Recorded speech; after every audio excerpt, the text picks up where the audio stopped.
নম্বর প্রশ্নে কি লিখবে বুঝে উঠতে পারছো না? আর সবচেয়ে বড় সমস্যা, 6টা প্রশ্ন লিখতে হবে কিন্তু পড়তে হবে 8টা অধ্যায়। তাহলে কি করবে? সব পড়বে নাকি বুদ্ধি করে পড়বে? আজ আমি তোমাদের এমন একটা প্ল্যান দেব যেখানে 8টা অধ্যায় থেকেও 6টা প্রশ্ন তুমি নিশ্চিন্তে লিখে আসতে পারবে। আজকের ভিডিওটা শেষ পর্যন্ত দেখলে আমি তোমাকে দেখাবো কোন 5টা অধ্যায় পড়লে পরীক্ষায় সব প্রশ্নগুলি কমন পাবে, আর কোন কোন প্রশ্ন সবচেয়ে বেশি গুরুত্বপূর্ণ। সবথেকে গুরুত্বপূর্ণ অধ্যায়গুলি হল দ্বিতীয় অধ্যায়, চতুর্থ অধ্যায়, পঞ্চম অধ্যায়, সপ্তম অধ্যায়, অষ্টম অধ্যায়। মনে রাখবে, যে প্রশ্নগুলোর স্টার মার্ক করা আছে ওইগুলো সবথেকে বেশি ইম্পর্ট্যান্ট প্রশ্ন। প্রথম অধ্যায়টা হল ইতিহাসের ধারণা সম্পর্কিত অধ্যায়। এই অধ্যায়ের সবথেকে গুরুত্বপূর্ণ প্রশ্নগুলি দেখে নাও। 1. ইতিহাসের তথ্য সংগ্রহে ইন্টারনেট ব্যবহারের সুবিধা ও অসুবিধা সম্পর্কে আলোচনা করো। 2. রবীন্দ্রনাথ ঠাকুরের আত্মজীবনী জীবনস্মৃতিকে কেন ইতিহাসের উপাদান রূপে গণ্য করা হয়? 3. আধুনিক ভারতের ইতিহাসের উপাদান রূপে সরলা দেবী চৌধুরানীর আত্মজীবনী জীবনের ঝরাপাতা গুরুত্বপূর্ণ কেন? 4. টিকা লেখো নারী ইতিহাস। 5. আধুনিক ভারতের ইতিহাসের উপাদান হিসেবে সরকারি নথিপত্রের গুরুত্ব আলোচনা করো। 6. আধুনিক ভারতের ইতিহাস চর্চার উপাদান হিসেবে বঙ্গদর্শন পত্রিকার গুরুত্ব আলোচনা করো। এই অধ্যায়টি থেকে জাস্ট কনসেপ্ট ক্লিয়ার করে রাখবে, আর যদি এই চ্যাপ্টার থেকে কোয়েশ্চেন আসে এই 7টার মধ্যে থেকেই আসবে। এই অধ্যায়টা ইতিহাসের সবচেয়ে গুরুত্বপূর্ণ অধ্যায়গুলোর একটা। প্রায় প্রতি বছর এখান থেকে প্রশ্ন আসে। এখন এই অধ্যায়ের প্রশ্নগুলো মন দিয়ে শোনো। 1. 19 শতকে নারী কল্যাণে বামাবোধিনী পত্রিকার অবদান আলোচনা করো। 2. বাংলায় নীল চাষীদের কল্যাণে হিন্দু পেট্রিয়ট পত্রিকার হরিশচন্দ্র মুখোপাধ্যায়ের ভূমিকা কী ছিল? 3. নীল দর্পণ নাটক থেকে 19 শতকে বাংলার সমাজের কিরূপ প্রতিফলন পাওয়া যায়? 4. বাংলায় পাশ্চাত্য শিক্ষা বিস্তারে রাজা রামমোহন রায়ের ভূমিকার উল্লেখ করো। 5.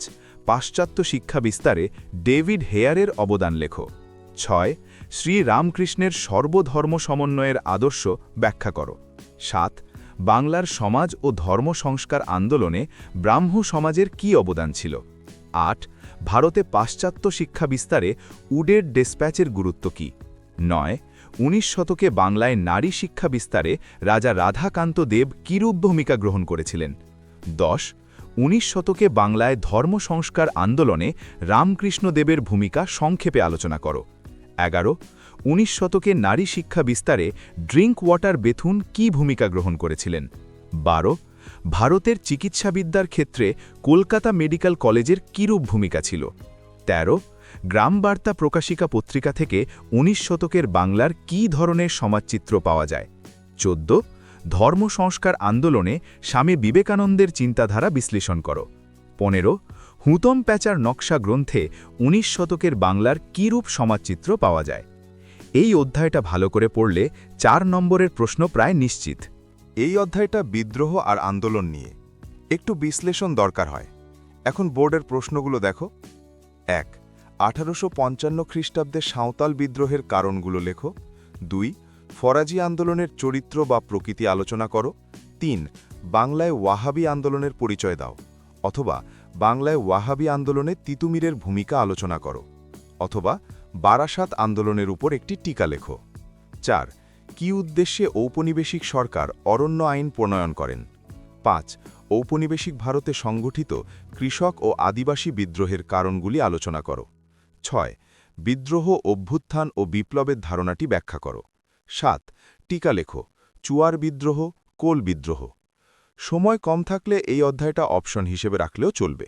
এই অধ্যায়টা জাতীয়তাবাদের সূচনা নিয়ে বোর্ডের খুব পছন্দের অধ্যায়। 1. 1857 খ্রিস্টাব্দের বিদ্রোহের প্রতি শিক্ষিত বাঙালি সমাজের কিরূপ মনোভাব ছিল? 2. 1857 খ্রিস্টাব্দের বিদ্রোহকে কি সামন্ত শ্রেণীর বিদ্রোহ বলা যায়? 3.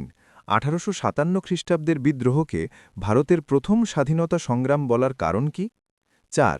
বঙ্গভাষা প্রকাশিকা সভাকে প্রথম রাজনৈতিক প্রতিষ্ঠান বলা হয় কেন? অথবা বঙ্গভাষা প্রকাশিকা সভা সম্পর্কে সংক্ষেপে আলোচনা করো। 5.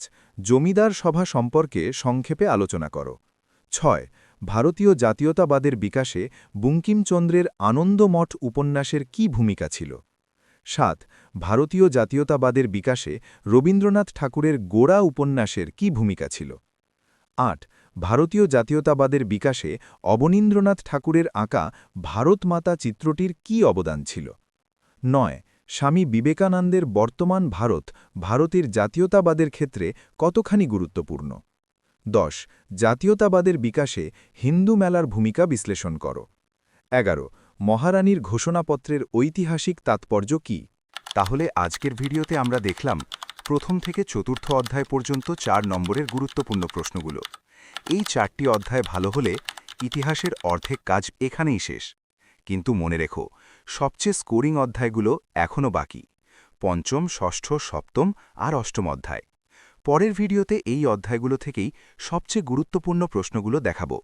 কোন কোন প্রশ্ন না পড়লে পরীক্ষায় বিপদে পড়তে পারো। ভিডিওটা ভালো লাগলে লাইক করো আর পার্ট 2 এর জন্য কমেন্ট করো। পরের ভিডিওতে দেখা হবে।